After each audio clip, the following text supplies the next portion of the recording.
Okay, so to practice flipping, no need to flip out because we're working on a cold stove. That's right, no heat needed. And we're also working with a regular pan, but we're using a wet sponge. And the reason why we're using a wet sponge is because A, it's readily available in most kitchens, and B, it could also do a pretty decent job of simulating things that we might cook on a stovetop, like a grilled cheese sandwich or a piece of meat. And by putting water in the sponge, you can also control the weight of this object. So that way you can practice flipping things that might be a little heavier, like a piece of meat, or things that might be lighter, like toast or a grilled cheese sandwich. The other nice thing about using a sponge is that when you press down on it, it will kind of give you that feeling of juices. You can kind of tactually feel that way. And this particular sponge is high contrast. It's got the bright yellow and it's up against the darker side of the pan. The other side of the sponge, which now becomes hard to see, is scratchy.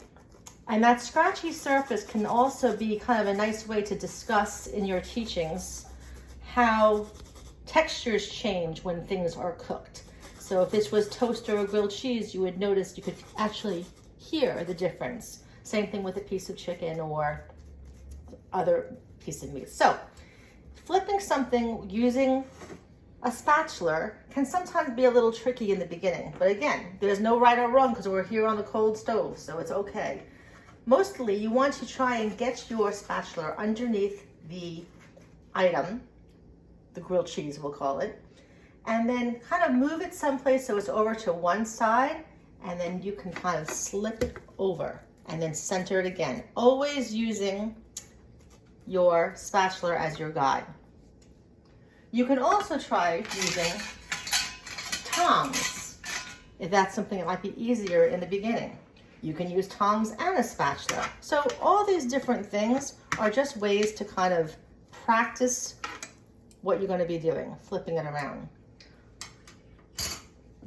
Once again, we hold our safety pan handle. The spatula goes underneath the item or the grilled cheese, and then you can move it to one side or the front and then flip it. And then readjust. Again, all with a cold stove, totally safe, no need to flip out.